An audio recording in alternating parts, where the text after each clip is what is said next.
everyone, welcome back to my channel. Today I'm going to discuss what I wish I would have known when I first started with regards to math. Spoiler, all math will get your child to the same destination when we're looking at elementary K through 8th grade. Every single one will get your child from kindergarten up through pre-algebra. It's just a matter of style, pacing, rhythm, the aesthetics, etc. So if you don't want to watch this video any further, you've heard my message. Thanks for your view, and we'll see you next time. However, if you're going to stick around, I will hopefully give a quick-ish explanation of what I mean by this. When my youngest was about 3-ish, when I decided I was going to homeschool, yes, I decided, I told my husband, I don't care what you say, I'm homeschooling. I worked in the government school system. There was no way I was going to put my kid in that environment. And so he reluctantly agreed. And a few years later, he said, okay, I'm on board with this fully. But I digress. When I saw what was available in the market, none of it was really fitting her particular needs. And there were so many at the time. There were so many new companies or new-ish companies that were out. They were starting their math lines. They hadn't finished them. So some companies had K through 3. Others were releasing them year by year. And with a couple of them, she was a year ahead of what they were releasing. And others, it was a roll of the dice. Are you going to put your kid in this? Because you don't know where it's going. You don't know how it's going to end. You can't see the progression year over year. You're just kind of going in blind and praying that everything works out. And that was a big reason why we bounced around so much, was because new products were coming out, new years were being released, and I saw pros and benefits of most every product that was being released. There are cons with most every product that is released. And so I didn't have the luxury of hindsight, nor did I have the luxury that many homeschool moms have today, where you can go onto a website and you can see what the course has year over year, where they end. Do they end in 6th grade? Do they end in 8th grade? What are they going to have completed by the time they're in those upper grades? What will they, my clock totally threw me off, but what is their scope and sequence, and how is that going to relate to my child, and where would they go from there? I wish I had that. I could have not bounced around so much. I could have just stopped and printed off all the scope and sequences, and I could have aligned them with every other book that I had, or every other scope and sequence that you printed off, and you could see for yourself, this gets you here, this gets you here, this gets you here. And at the long and the short, they will all take your child to the requirements of what they need for pre-algebra. And some of these companies are now going beyond pre-algebra. Simply Charlotte Mason is one of them. They just released their pre-algebra and they plan on going through at least algebra. I think they're going to do geometry, maybe higher than that. So what you need to know when you're shopping around for math, it's not, is this going to fail my child? Is my child going to be successful? Your child will be successful pretty much with every math on the market. You may have to get a higher level. You may have to get a lower level. You may have to add manipulatives. You may have to take some out. But you can get pretty much every math program to work for pretty much every child. You may have to supplement with review if you go mastery-based. You may need to stop and do some mastery skills if you're choosing spiral. But that's the long and the short. Every single thing will work. It just depends on you finding a book that works for your personal style. And if you can, maybe finding one that works for both you and your child. But as I've said in another video, the priority is it working for you, mom, because you're the one that has to facilitate. So let me go through this and give you some examples. I have a stack of, I don't know, at least 10 books. I don't have Singapore in here, and I don't have Math Mammoth. I've already donated those, so those are gone. But when I say I've literally had every single major math program in my home, with the exception of Rod and Staff and Christian Light, I've had them all. So, Simply Charlotte Mason. This will get your child from 1st grade on up through now pre-algebra. If you need something that is black and white, no color, no distraction. You can use manipulatives that you already have at home, from popsicle sticks to beans to seeds to whatever it is you have. You have your math. It's non-consumable. You can use it as review. I've used it as a supplement for children that need more mental math work, children that need more, my second especially. She needs the mental math and story problems. This is a really good one. Math with Confidence. It is considered to be a little bit slower than other math programs on the market. Is that true? Yes, but by the time you get to their level 6 book, you'll be pretty much at that same place where your child, by and large, can go right into pre-algebra. There will always be children that will need more time. They will need another year. That's okay. That doesn't mean that any of these products have failed your child. That just means your child has additional needs. Who is this good for? This is for the parent that likes game math. Their child wants some color, but you don't want to be overwhelmed by color. This is also for the mom that likes a manipulative heavy program. And I mean heavy. There is a lot here. And if you like working with cards and card games, this one is for you. Who is this not going to be beneficial for? If you are like me and you have more of an ADHD type of a function, this can be very difficult for you. This particular page is not very helpful, but let's see, it's first grade. By the time you get into the second and third level, I mean, it can be, those pages can be quite dense, and there's really nothing to break that up for you visually. So you have to go through here and add highlighters and colors and highlighter tape, and it's a lot more work than I personally want to do. There's a lot of moms that do that because they feel so strongly for this. That's okay. If you're fine doing that, go ahead, have fun. But they do use a lot of card games. A lot of card games. So you have to be prepared that you're going to be shuffling cards pretty much every single day. But that's really good if you want something that's a little bit of mastery, but also has the spiral. Not a lot of problems. It's not overwhelming for a child that can't sit still. Maybe good for boys so they can keep things moving. That might be a good option. You just have to be prepared that one of the cons is it's a very densely packed teacher book. I don't like that. It's also good if you like scripted. I don't like scripted, so that didn't work for me. Saxon. Now I have their kindergarten, first and second grade books, but I've got 5-4 out here. I have up through 7-6. And again, if you're a mom that wants no colors, no frills, each lesson is taught individually to the child, so you're really not asked to be around. You have your lesson, you have your practice. These books, you can use these on their own. You can get the test books, you can get the workbook supplements, you can do all of that. This is Spiral. They have a pretty unique spiral. I don't know how to explain it. I never used it long enough to really delve into that portion of it.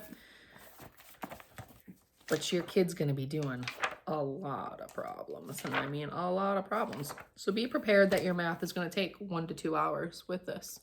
If you're okay with that and your kid's okay with that, you don't want the colors, you just want straightforward, no manipulatives, just get in, get it done, drill and kill. That's a bad thing for me. For other parents, that's not. This one's for you. If you want something that's quirky and zany, literary based, something that will take your child from the very beginning on up through into college level. If your child doesn't need a lot of hands-on, your child doesn't need to do a lot of pencil to paper, they're very good with mental math. They tend to be more gifted in the math field. Life of Fred. This is your go-to book. No color, no frills. You might be making some flashcards. This one is Goldfish. You might be making some flashcards, but they have various levels, including intermediate levels where you go over decimals and fractions, and then you get into your pre-algebra books. There are 3. Then you jump into your high school levels. You can use this as just fun with your kids and just read through them. You can use this as your main program. It's how you want to use it. I never used it as our main program. Well, kind of did. After about 2nd grade, I didn't use it as our main program because I saw that my kids still needed pencil to paper work. and this didn't offer enough. It was like 4 or 5 problems, and it wasn't enough. And I have a child that just wants to be told A plus B equals C. She just wants to get in, get out, and get it done. She doesn't want to have to go through all the mental gymnastics to figure all of the different ways you can solve one problem. And he goes into that. He says that you can solve it this way, you can do it this way, you can come up with this. It was a little bit too much for her. You want an actual hardcore mastery? You have not master books. You have Matthew C. You are taking 1 or 2 skills a year, and that's all you're doing. Black and white, very few manipulatives, very hands-on. It's a very 3-dimensional math. So if your child needs to see the 3-dimension, that's a good one for you. I know that if I would have had his book for geometry, because of how he breaks down the formulas into a 3-dimensional shape, I would have done great with geometry. But I didn't have him then. It will be teacher intensive. You will need to sit there with your child. You can't just hand them a book and walk away. You have to work with your child. And if you are someone, or your child is someone that gets bored with math, you have to think about, do you really want to be doing addition all year long? Do you only want to be working on multiplication all year long? Oh. By the time you are done doing all of their levels, you will be ready for pre-algebra. You're good with that. Sticky off of here. Master books. This gets a bad rap because we are constantly told that it is behind, that it is very basic, it is very minimal, it is a regressed math. It is not. They go by levels, not grade. Level 4 is not grade 4. It's just level 4. So your student might be ready for level 4 in 2nd grade. They might be ready for level 4 in 5th grade. You have to decide for yourself, based on the placement tests, where your child fits. Many people use level 1 in kindergarten, and then they finish it sometime in their 1st grade year. Other people start with kindergarten and kindergarten year, and they go through this slowly. This is one where, if I had to describe, you're taking a cross-country trip from Boston to San Francisco, and you are stopping at every single quirky museum. You're looking at all of the outlooks. You're stopping for all of the natural scenery.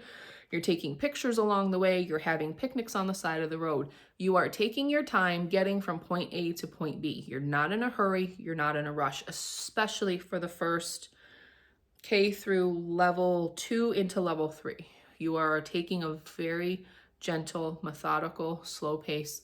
Allowing your child to not have any math anxiety is giving you time, it's giving your child time, and it's mostly black and white, very few problems. But one of the things they do well is they work on mastery of a concept while also offering a lot of review. And if you have a child that struggles with multiplication and memory or memorizing multiplication, this actually is one of their pros. They go over it so many times and they take it chunk by chunk so that your child's not overwhelmed. I actually love it for that reason. I used it to get one of my children up to speed when she was struggling with, what was it? Good and the Beautiful and something else. Oh, Math with Confidence. She just wasn't doing well with those. So we moved her to this and she did really, really well. And then she wanted something just a little bit more. So we took her out of this. But that's the benefit. You want something slow and gentle where you can use household manipulatives, but you also want something that you know that by the time your child's done with level 6, not grade 6, level 6, they will be ready for pre-algebra. This is it. This is what you've got. So don't believe the hype. Don't believe the videos that it's behind and your child's going to be years behind their peers. No, it starts slow and then it picks up into that 3rd book. You want something that's more mastery, with a tiny bit of spiral review at the end. You want hands-on, you want some color, you want a little bit of faith in there. Master Books has faith too. You want a little bit of faith.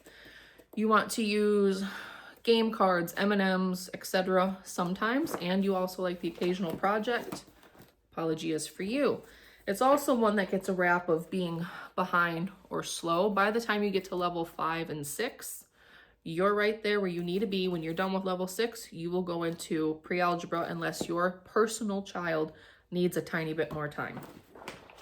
So you have your lesson.